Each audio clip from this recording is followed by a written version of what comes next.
¿Cuántos más o menos tienen una idea de qué quiere dar a entender el Señor con esta enseñanza a Pérgamo? Podemos ver que en Pérgamo lo que resalta o lo que le ponemos atención nosotros es la doctrina de Balaam y la doctrina de los Nicolaitas, ¿no es cierto? Eso es lo que más nosotros, o para nosotros es relevante. Pero hoy vamos a ver, mi hermano, lo que realmente es esta iglesia. Yo le decía a mi esposa, y todos los días que yo estudiaba, le decía: mi hija, Dios mío, esto sí es terrible, le decía yo. Y voy a decirlo esto, y con mucho respeto a Mónica y a Miriam, lo voy a decir. Porque no lo estoy diciendo para afrenta, para escarnio, lo estoy diciendo para glorificar a Dios.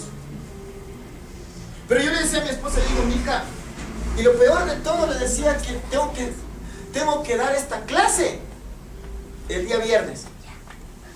El día viernes que justo viene Omar, que justo viene Roberto, que justo viene Miriam y viene Mónica.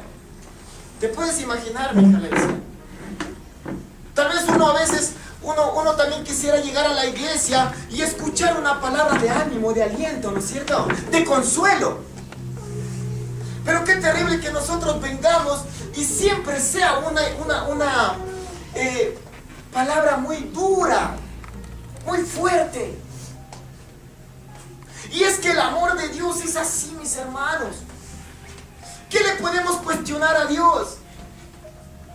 ¿Qué podemos pedir? Si lastimosamente Dios hace eso por la conducta de nuestro corazón. Por eso Dios tiene que ser fuerte con nosotros, porque es la única manera de que Dios saque lo que realmente está arraigado en nosotros, mi hermano. A veces creemos tener una vida espiritual normal. A veces creemos que estamos andando dentro de los parámetros de Dios. A veces creemos que tal vez el orar, simplemente ya con eso hacemos todo. Pero no nos damos cuenta que hay parámetros a seguir. La oración es la comunión con Dios correcto. Gloria a Dios. No le puede faltar la oración a usted, mi hermano. Porque un cristiano sin oración no es cristiano. Pero nosotros también tenemos que poner a prueba, en práctica, su palabra. Y su palabra trae una serie de leyes, de mandamientos que debemos seguir. De lo contrario, el Señor por eso refleja a cada una de las 7 iglesias, porque cada una de ellas tiene un pecado terrible, a excepción de las 2 que el Señor las exime de reprenderlas.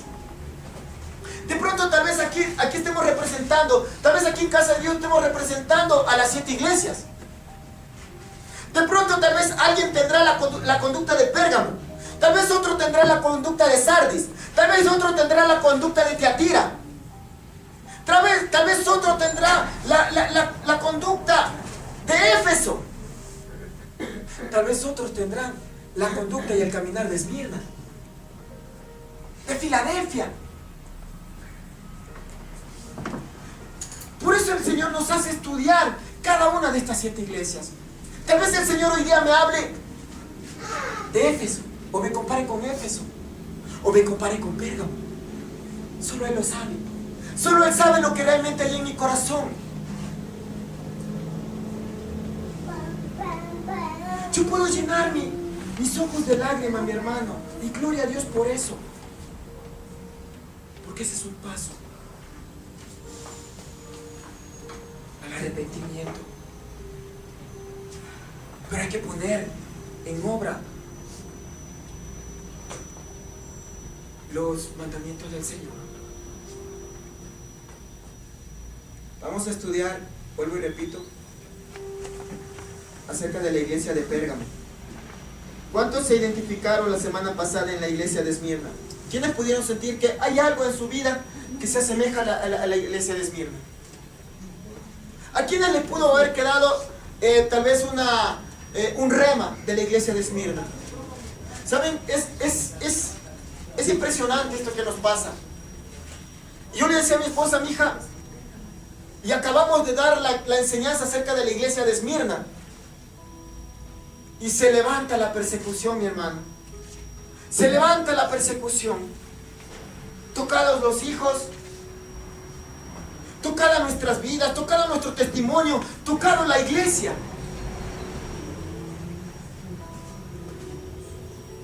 Si Dios no hubiese cambiado nuestras vidas, mis hermanos, todas estas cosas que suceden, le doy gracias a Dios porque no nos tocan. Físicamente me refiero. Pero sí te desestabiliza. Sí te desestabiliza, mi hermano. Pero te asemejas a la iglesia de Esmirna. Y así el Señor nos irá llevando a algunos otros lugares. Pero no tiene que tomar en cuenta que en esa iglesia es gente que te venciera. ¡Correcto! Y lastimosamente no tenemos la capacidad de vencer. Más traemos, más es libertad y autoridad al enemigo a nuestro alrededor. Y el Señor dice, al que venciere, dice. O sea, mucho pesa nuestra conducta, nuestro actuar, nuestra actitud delante de la prueba, delante de la tentación, delante de la circunstancia. Porque, o sea, no nos sirviera de nada que nosotros nos veamos como mártires, que nos veamos como ahí, como dramáticos, ¿no? O sea, siendo tocados, siendo afectados. Ay, sí, yo he sido Esmirna, yo he sido Esmirna. Esmirna, ay, Esmirna. Pero, o sea, vives en una inestabilidad terrible, en un desbalance, en un desequilibrio. Así es. Donde claro, o sea, solamente si Dios está bien contigo, tú estás así bien. Así es, correcto. Pero si no, es la circunstancia. Si la circunstancia a ti te lleva a estar bien, estás bien. Pero entonces no son Esmirna. Así no pueden ser de hecho, Esmirna si son personas que a pesar de que son probadas, no tienen la capacidad de soportar. Porque el Señor le dice, al que venciere. Al que venciere. Por eso Esmirna no es la persona que es probada. Esmirna es la que vence la prueba. Así es. Eso es Esmirna. Así es. Creo que es por eso, ¿cómo se llama? Juan terminaba, ¿no? Y al que venciere. O sea, no es que, correcto, si es verdad lo que dice mi esposa, 100% verdadero. ¿Por qué? Porque no es que yo me voy a poner feliz porque soy probado. Gloria a Dios porque soy probado, porque significa que estoy caminando dentro de los parámetros de Jesucristo. Pero de ahí, que cuando la prueba tenga que pasarla, es donde el que puede decirse el Señor, al que venciere. Pero si yo en cada momento tal vez soy probado, blasfemo, soy probado, reniego, soy probado, anulo la obra de Dios, soy probado. Entonces, ¿cómo puedo decir que he vencido? No he vencido. Porque el Señor en todo momento nos hará volver a esa misma prueba. Es verdad, correcto. Gloria a Dios por eso.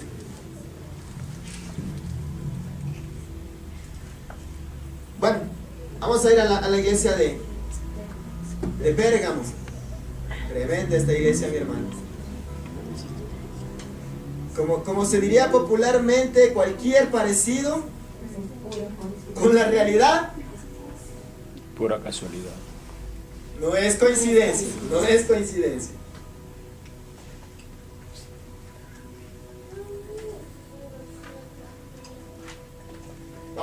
Para poder entender esta palabra, porque podemos interpretar el texto, ¿sí? Podemos interpretarlo. Pero algo que tenemos que entender para que usted vea por qué el Señor nos compara a la iglesia, como decía, Éfeso por su trayectoria, por su historia, a Esmirna por su trayectoria, por su historia, y Pérgamo de la misma manera. Todo el mundo hemos escuchado, sí, es que Pérgamo era terrible, pero o sea, ¿por qué es terrible? Una cosa es que te digan terrible, pero ¿cuál es la causa para considerarla que es terrible? O sea, ¿cómo puedo yo compararme con Pérgamo simplemente porque me dicen que era una iglesia terrible? hay un porqué, hay un trasfondo. Y ese es el que hoy vamos a estudiar, mi hermano. Y créame, el anhelo en mi corazón es que hoy nosotros recibamos esta palabra y nos quede bien claro, mi hermano, que el Señor nos quiere ver transparentes, limpios, íntegros para su venida. Gloria a Dios por eso. Amén. Bueno, el nombre del tema, ¿no? O de la iglesia, perdón, del texto es la iglesia de Pérgamo. Está basado en el texto de Apocalipsis 2, del 12 al 17. Antes de eso, la iglesia de Pérgamo no se llama iglesia Pérgamo, al igual que Esmirna, al igual que Éfeso. No, era la ubicación donde estaban asentadas estas iglesias. Por ejemplo, la iglesia a la que se refiere Pérgamo, sí, es la ciudad como tal. Pérgamo era la ciudad donde fue levantada, donde Pablo en sus viajes misioneros, él levantó esta iglesia. Entonces, Pérgamo era una ciudad, escuche esto, mi hermano, qué tremendo. Oiga, hoy vamos a romper patrones que nos han hecho creer que entre más tú obtengas conocimiento intelectual, más capacitado y más probabilidades de un buen trabajo obtendrás. Si hay algo digno de resaltar de esta iglesia, hermano, no bueno me refiero, malo, es que esta iglesia, perdón, esta ciudad, voy a hablar de la ciudad primero. Esta ciudad era muy intelectual, era demasiado intelectual. Es la cuna de los intelectuales, con eso le digo todo, ¿sí? Era la cuna de los intelectuales. No va a escuchar usted que de pronto de España, de Inglaterra, de China, no. Usted va a ver que Grecia es la cuna de los intelectuales. De ahí salen, por ejemplo, Sócrates, ahí salen Hipócrates, Galeno, y bueno, hay una serie de griegos. Y ojo, que de esta ciudad también sale, o se funda, o salen los conocimientos de la medicina. Sus grandes escuelas de medicina, dice. Si hay algo que también es digno de resaltar, las mejores universidades, los mejores colegios y las mejores instituciones educativas en el mundo están aquí, en Pérgamo, en Grecia. Esta ciudad ya no existe, ojo, ya no existe esta ciudad. Esta ciudad, lo único que ha quedado es simplemente ruinas.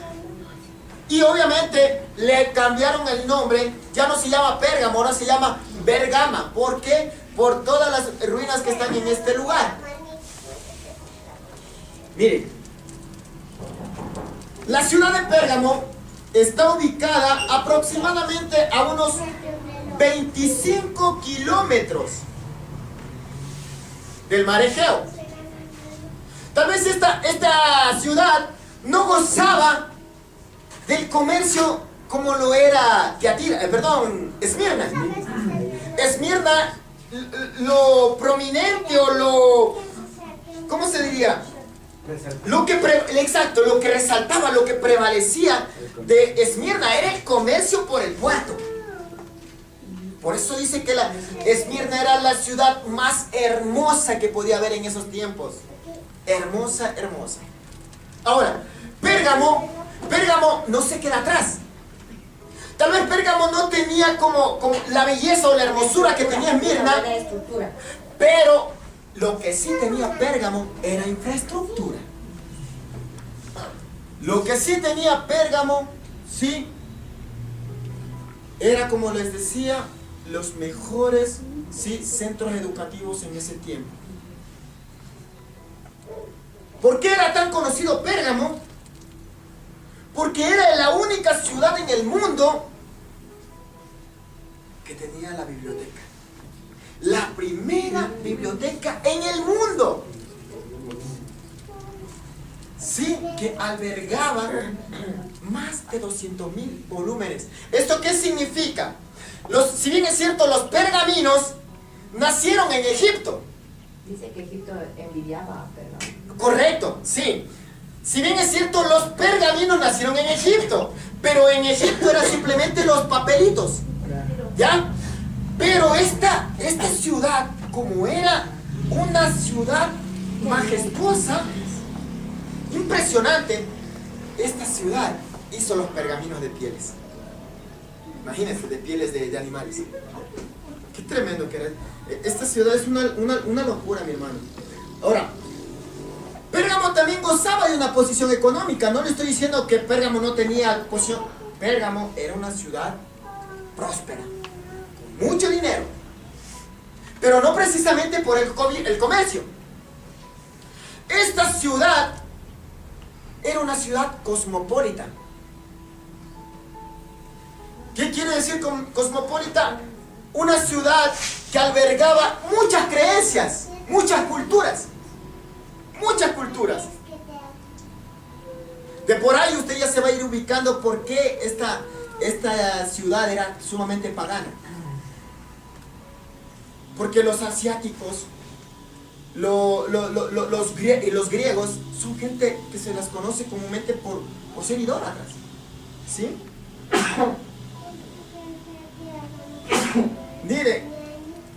Dice, pero también gozaba de una posición económica bastante privilegiada, aunque no de la hermosura como tenía escrito.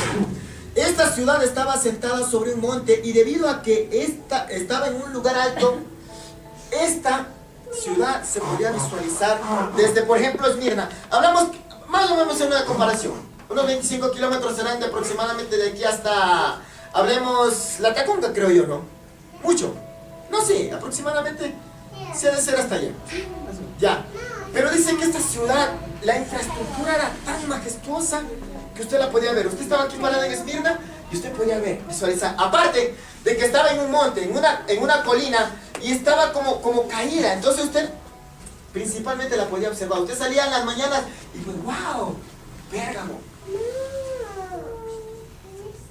Tremenda era esta ciudad, mi hermano. Otra de las características de esta ciudad es que era una ciudad minera. Ahí sale. Ahí explica el por qué tenían mucho dinero estos griegos. Miren. Es tremendo, mi hermano. Esta ciudad, si bien no tenía la hermosura de Esmirna, lo cierto es que una ciudad cosmopolita como lo que les acabo de decir, ¿sí? Muy majestuosa por todos sus avances e infraestructura y por ser la cuna de científicos, intelectuales, médicos. Imagínense, pondrále mucha atención, mi hermano, a esto. Pérgamo era una ciudad muy distinguida por ser la capital del Imperio Romano. En ese tiempo, Pérgamo era una potencia mundial, por el simple hecho de que esta ciudad, como romana que era, prácticamente el gobierno sale desde ahí. Prácticamente el gobierno sale de Pérgamo. Imagínense. Miren, actualmente solo existen las ruinas de esta ciudad y se le conoce, como les decía, con el nombre de Bergama. En esta ciudad existieron muchos intelectuales y era una de las principales ciudades romanas en el territorio turco. Eso sabemos, ¿no es cierto? Que comprende todo lo que es Turquía hoy por hoy. ¿Sí? Y en este lugar estaba ubicada la biblioteca, lo que acabamos de anunciar, lo que Pablito dijo, y se deriva de la palabra, y se caracterizaba por reunir los más de 200 volúmenes. Imagínense. Qué tremendo, ¿no? O sea, usted quería saber de pronto de algún tipo de materia, vaya a la biblioteca. Yo tengo una pregunta. Claro. Porque bueno, si bien es cierto, antes no había delimitaciones. Claro. Pero se podía conocer por ejemplo, antes, sí, se conocía como Asia. Obviamente ahora hay algo que está determinado. Y hay territorio ¿no es cierto? limítrofes, claro. Y podemos decir esto era Asia. Pero antes Pablo le tenía a Asia como un sector muy grande, muy Donde grande. incluso, donde incluía también Roma, Italia y todo eso. Eso quería, Sí, eso exacto. quería saber. Esa era mi Ya. pregunta. O sea, estamos hablando de que en ese tiempo Pérgamo era parte de Asia, donde prácticamente también estaba asentada Italia. Porque Aparte- dice que eran porque de ahí salieron los mejores vinos y la mejor perfumería. En este tiempo, ¿de dónde vienen los mejores perfumes? De Italia. De Italia, de Francia, de Francia. Entonces podríamos decir, Italia, la capital de Italia es Roma, ¿no es cierto? Entonces estamos hablando que prácticamente el imperio estaba formado y controlado por el imperio romano, ¿no es cierto? Claro, claro, o sea, y más que todo también es por causa de las conquistas, ¿sí? O sea, si bien es cierto, Pérgamo o Grecia no tiene nada que ver con el estado de Roma, de Europa, pero por las conquistas, obviamente, es como en el tiempo antiguo, ¿no? Babilonia se levantaba, ¿sí? Armaba la guerra, conquistaba, por decir, tal nación, ya tal ciudad ya era parte de Babilonia, parte de Babilonia. De la misma manera es aquí. Creo que el conquistador era Alejandro Magno. Bueno, eso sería otra historia más o menos. Ya. Miren, ¿saben qué era lo tremendo también de esto?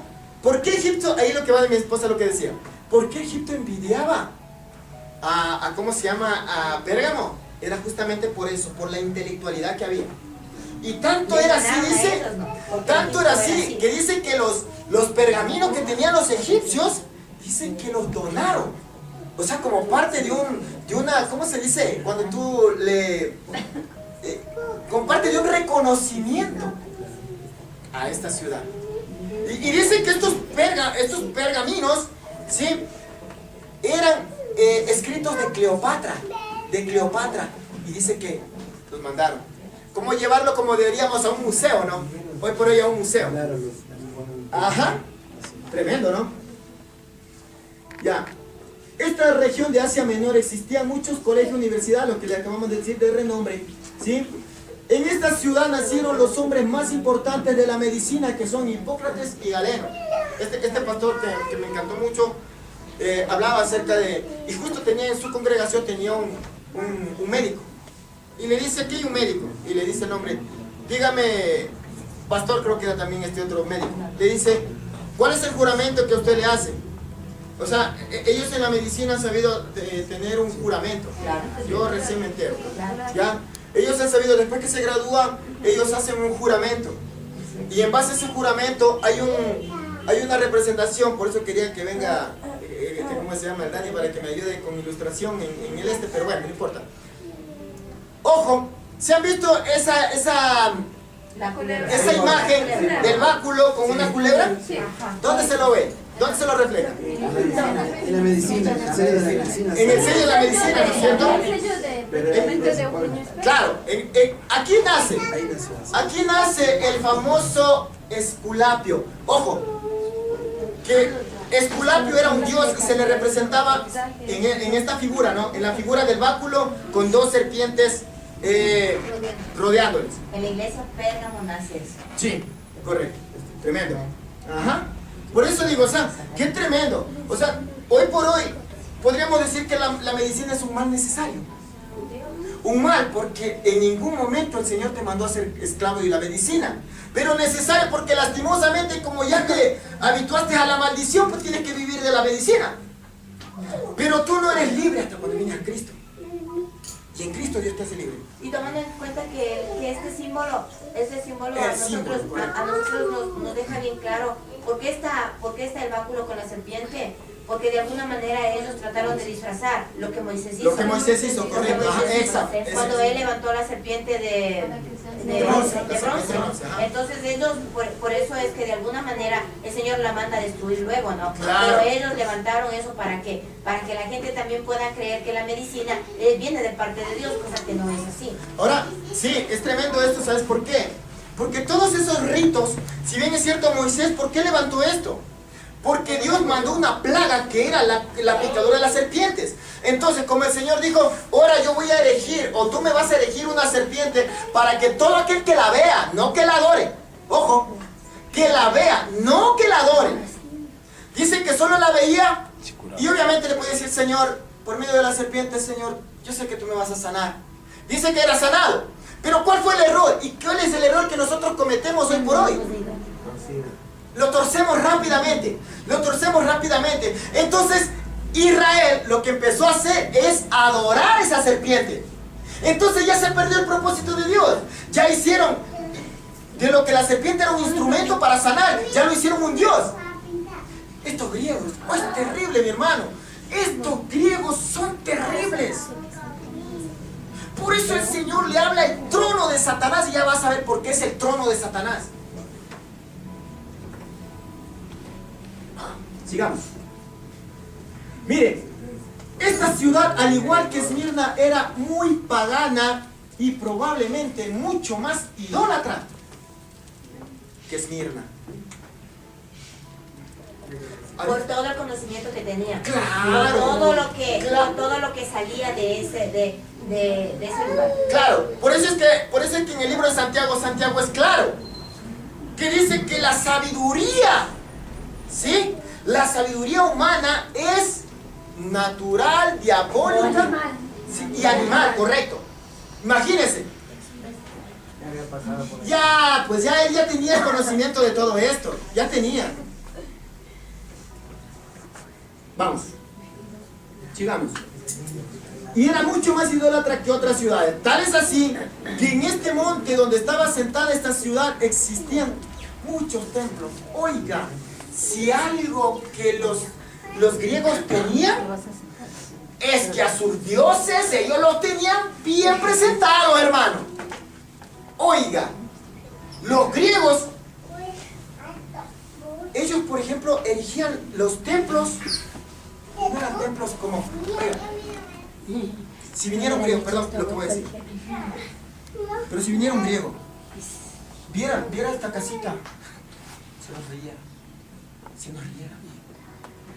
Yo no diría, pastor, pero está diciendo herejía porque el Señor nos permitió. Sí, yo lo sé, yo estoy consciente de eso, pero a lo que yo me voy, a lo que el griego dijera. Exacto.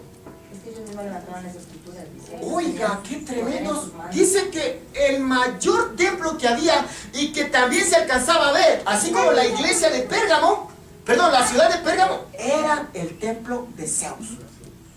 Ese templo se alcanzaba a visualizar a kilómetros. Por eso es que era una ciudad cosmopolita. ¿Por qué? Porque venía gente de todas las regiones, con sus diferentes culturas, diferentes creencias. Por eso es que en esta ciudad era un centro de adoración pagana. Imagínense.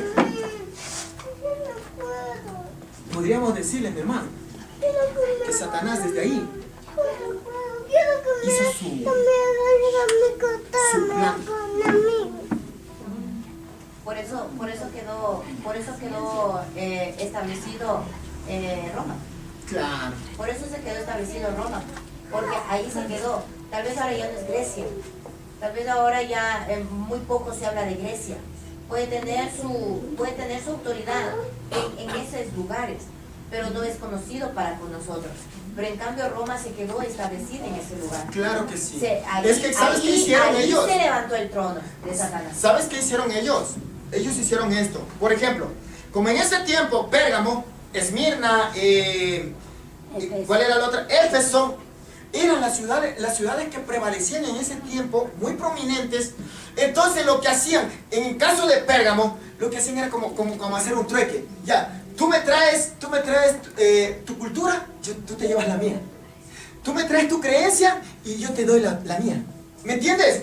Esto hacían. Por eso es que en Pérgamo también se mete lo que es la cultura babilónica. La cultura babilónica la vienen a adoptar en Pérgamo también. Porque es como decir, wow, aquí han sabido adorar un montón de dioses. ¡Qué chévere! Voy a traer mi Dios también de Egipto, voy a traer mi Dios también de Babilonia, lo voy a traer. Oye, qué bueno, aquí han sabido de todo tipo. Gloria a Dios, esta ciudad tiene que ser muy ¿Se puede imaginar? Para más o menos ilustrarle figurativamente. Ahora, miren mi hermano, como les decía, estos griegos que levantaban los templos, qué locura. Ahora, miren, se dice que probablemente es aquí donde nace la era del papado. El papado no es otra cosa, como se le escucha ahora decir, ¿no es cierto? ¿Cómo le dicen calificativamente al papa? El pontífice máximo, el pontífice de Roma. Y esta palabra pontífice es una palabra griega que tiene un calificativo solo a una persona que está a la misma altura que Dios. Imagínense, no se la ponían a cualquiera, ojo. Se lo ponía a la persona que en ese tiempo alcanzaba el mayor privilegio de ser sacerdote. Y él podía estar igual que Dios. Porque la palabra pontífice tiene más o menos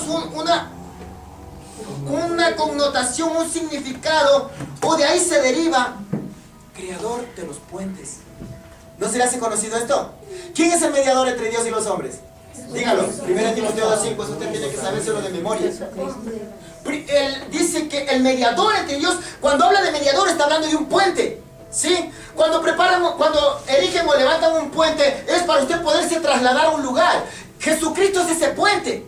Jesucristo es el puente entre Dios y los hombres. Antes, cuando Jesucristo no vino, estaba roto eso. No había cómo llegar al Padre. Había que hacer una serie de liturgias, serie de rituales para poder, por tercerizadas personas, poder llegar al Padre.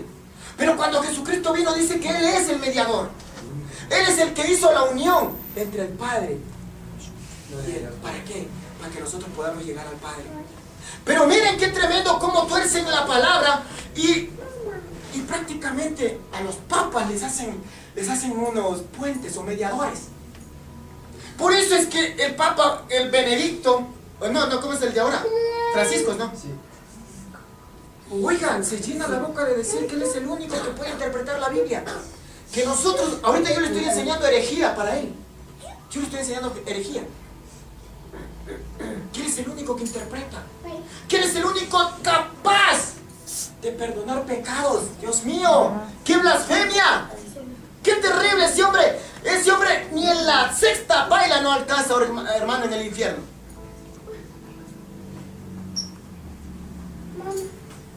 Imagínense, es que él se toma el atributo y la posición de estar en Jesucristo, porque el único que perdona pecado, ¿quién era? ¿O no eran los fariseos así? ¿No le decían, quién es este pues? Todavía viene a tomarse atributos de Dios. ¿Y quién ha dicho que él tiene la capacidad de perdonar pecados? Y por eso a Jesucristo, yo pienso que él también como que le metió, quiere ser como que le metió un poquito de desafío, ¿no? ¿Quieres ver que yo sí tengo potestad de perdonar pecados? A ti te digo, levántate y anda. Peor todos esos fariseos, más confundidos todavía. Sigamos.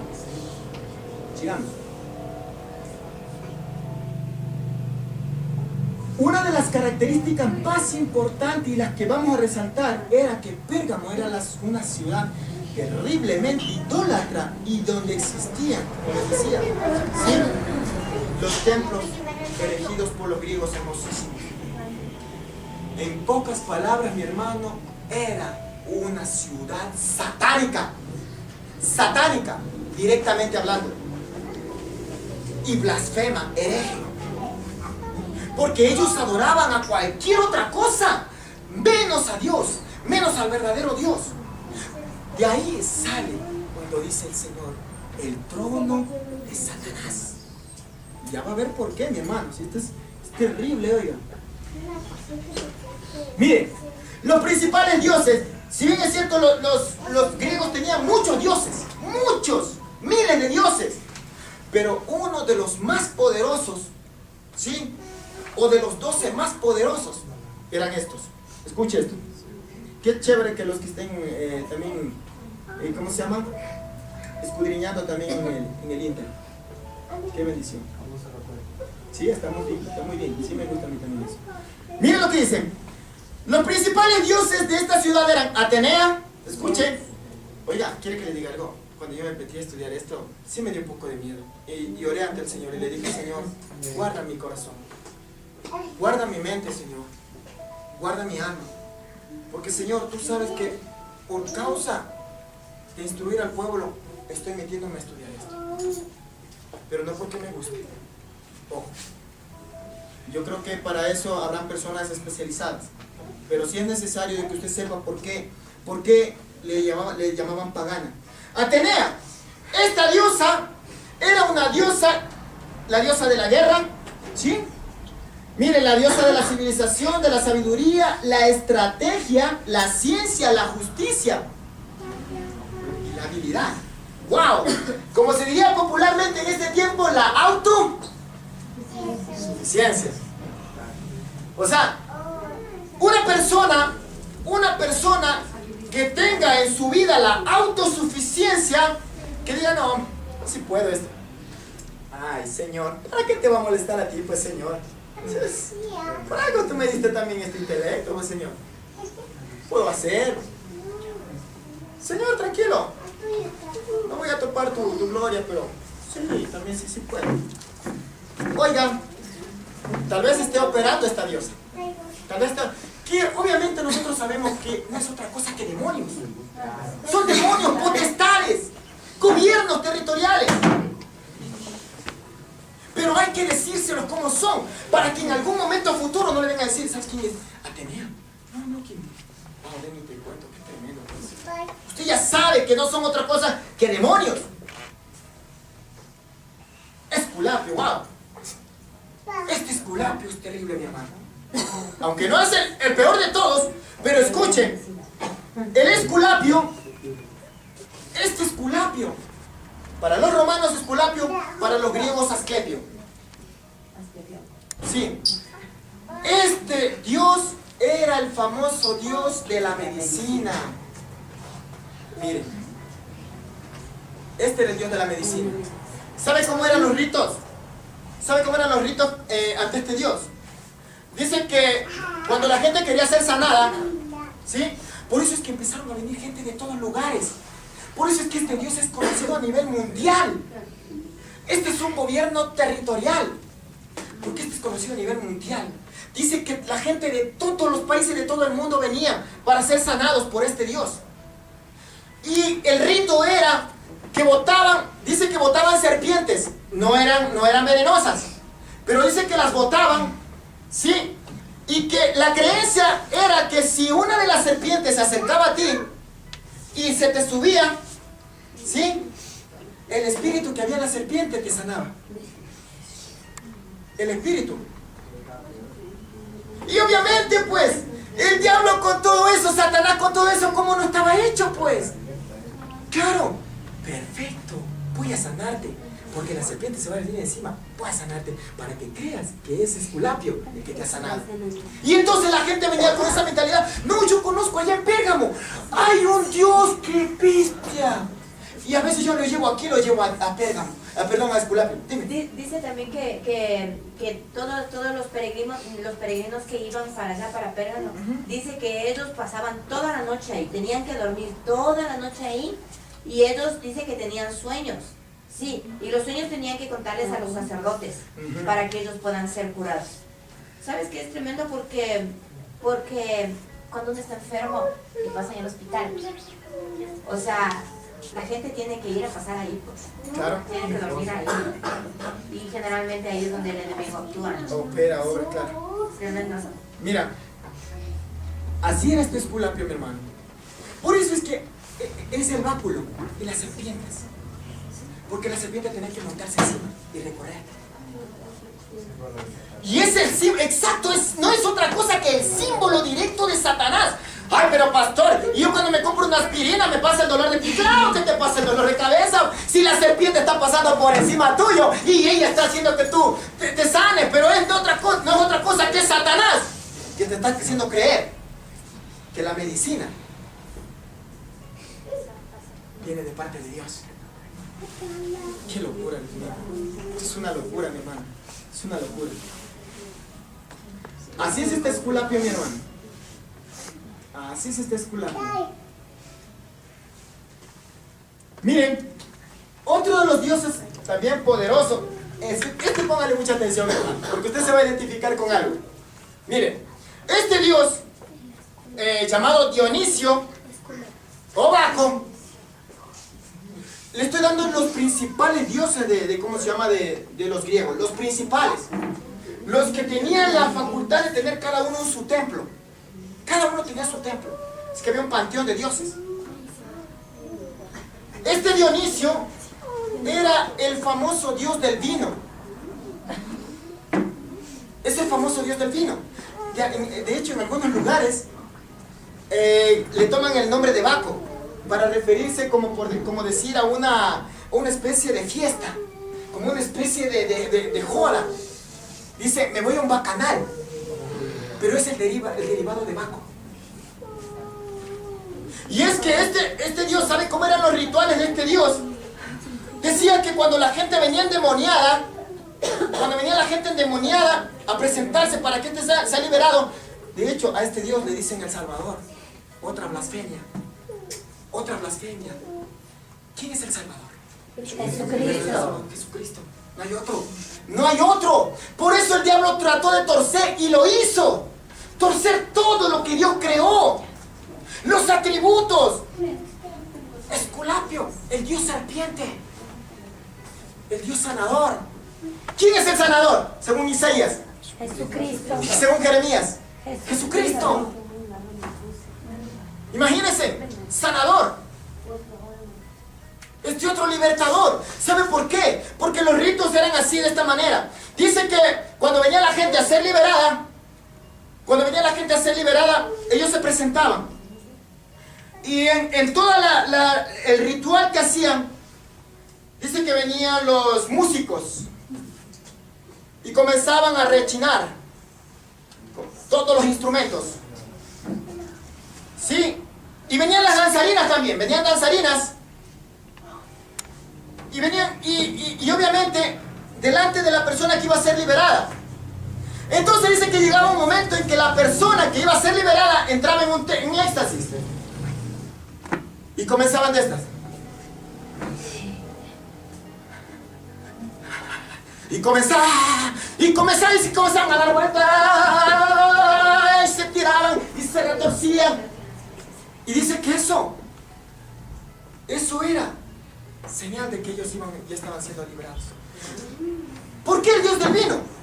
Porque cuando esto no se daba, dice que igual hacían el mismo proceso, el mismo procedimiento. Los músicos, las danzarinas, pero cuando no pasaba nada en la vida de él, dice que le daban a beber bastante vino, lo embriagaban. Y cuando ya él estaba embriagado, ¿sí se da cuenta por qué entonces el vino tampoco no es bueno? ¿Se da cuenta? Mire, entonces dice que ahí él empezaba a manifestarse. Y empezaba con el éxtasis. Y entre más ellos provocaban esa revolución, sé que los músicos eran y la gente, los borrachos igual. Miren, qué terrible, qué torcida las cosas, mi hermano. Qué torcida. Yo le decía a mi esposa, pensar que nosotros pasamos por eso.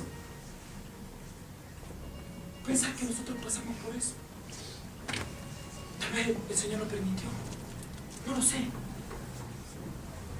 Pero todo ha sido hasta ahorita una escuela. Todo ha sido una escuela, mi hermano.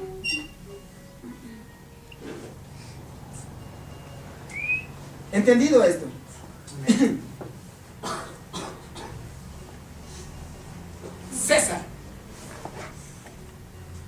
César, en el tiempo que esto estaba como en auge, este emperador, como la ciudad pertenecía a Roma, entonces este hombre empezó a hacerse visto como un dios. Tal es así que cuando lo calificaron como Dios a él, le hicieron un templo exclusivo para César. Lo hicieron un templo exclusivo. Y escuche esto. Ellos como castigo tenían al que no doblaba sus rodillas, para aquel que no quería adorar a César. ¿Saben qué le hacían?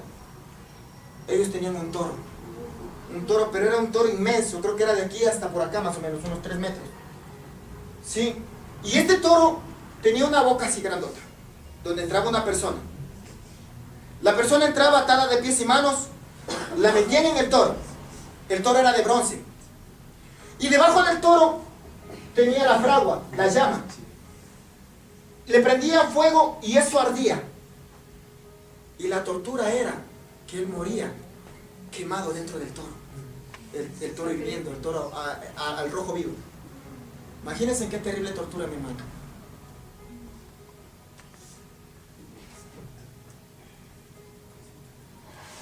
Amén. Y vamos a terminar con este para no alargarnos mucho en historia, porque más me interesa ir a la palabra de Dios. Zeus. Este era el más terrible de todos. Este era el propio Satanás. Este era el propio. Por eso le dice, yo sé dónde moras, en el trono de Satanás. Este es Zeus. ¿Sí? Era el padre de todos los dioses. Este Zeus era el que ellos decían el Dios supremo. ¿Cuál es el supremo? ¿Cuál es el único supremo que conocemos? Jehová. No podemos darle ese atributo, ese calificativo a nadie más. Y es que todo esto era simplemente una especie de plan, una estrategia que el enemigo levantó para que la gente no quiera creer en Dios e indirectamente crea en él. Este Zeus representaba a Satanás propiamente. De este es el que yo le digo que este tenía exclusivamente un templo solo para él. El templo era gigantesco, dice que era prácticamente la mitad de la ciudad. Imagínense, mi hermano. Qué locura estos griegos. Ahora sí, vamos a la palabra del Señor. Vamos a la palabra. ¿Entendido todo el resumen de la historia, cierto? Perfecto, gloria a Dios. Miren, dice la palabra del Señor en Apocalipsis 2:12, y escribe al ángel de la iglesia en Pérgamo. Por eso era necesario que yo le dé un poco de historia, porque usted aquí se va a identificar. El que tiene la espada aguda de 2 filos dice esto: yo conozco tus obras y dónde moras, donde está el trono de Satanás. Pero si hay algo digno de resaltar, en pocas palabras lo que le está diciendo, si algo tengo que rescatar de todo lo que tú practicas, es por lo menos que retienes mi nombre y no has negado mi fe, ni aun en los días en que Antipas, mi testigo fiel, fue muerto entre vosotros, donde mora Satanás. Pero tengo unas pocas cosas contra ti, que tienes ahí a los que retienen la doctrina de Balaam, que enseñaba a Balac a poner tropiezo ante los hijos de Israel y a comer cosas, ¿sí? A comer de cosas sacrificadas a los ídolos y a cometer fornicación. Y también tienes ahí los que retienen la doctrina de los nicolaitas, la cual yo aborrezco. Por tanto, arrepiéntete, pues, si no vendré a ti pronto y pelearé contra ellos con la espada de mi boca. Ya va a entender todas estas figuras que representan o que simbolizan. El que tiene oído, oiga lo que el Espíritu dice a las iglesias. Aquí viene la esperanza para usted y para mí. Al que venciere, daré a comer del maná escondido. Le daré una piedrecita blanca, y en la piedrecita blanca escrito un nombre nuevo, el cual ninguno conoce sino aquel a que lo recibe. Amén. Qué tremendo que es esto, ¿verdad? Miren, vamos a entender paso por paso qué significa cuando el Señor habla de la espada aguda. La espada aguda no era otra cosa que una espada romana. La espada romana estaba hecha o conformada, o ¿cómo se dice otra palabra? Ayúdame, otro sinónimo. Forjada. Dice que era una espada muy puntiaguda, sumamente fina, puntiaguda, pero lo característico era que aparte de ser puntiaguda, los dos extremos eran filudos, totalmente filudos. Entonces, cuando esta espada romana penetraba, el movimiento que hacían ellos cortaba todo. No tenías oportunidad de vivir. Todo te cortaba. Todo cortaba. Todo te destruía. Imagínense. Por eso es que cuando el Señor dice, el que tiene la espada aguda, ¿y saben por qué lo dice eso? Porque al iniciar la redacción de esta revelación que recibió Juan, comienza el Señor en el capítulo 1 y le dice, mire, 1:16, perfecto. Tenía en su diestra 7 estrellas, esto ya lo vimos, ¿no es cierto? ¿Qué representa? De su boca salía una espada aguda de 2 filos. Cuando el Señor está hablando de la espada de 2 filos, lo que está diciendo es que el Señor viene en calidad de juez a emitir un juicio. Por eso habla de las 7 iglesias, perdón, de las 7 iglesias y de las 7 estrellas. Y cuando sale la espada está diciendo, yo vengo con todo lo que he visto en todas las iglesias. Hoy yo vengo en calidad de juez a emitir un juicio. Es lo que está diciendo el Señor. Y qué tremendo que a Pérgamo se lo dice. Mire lo que le dice a Esmirna, no le dice eso. A Esmirna lo que le dice,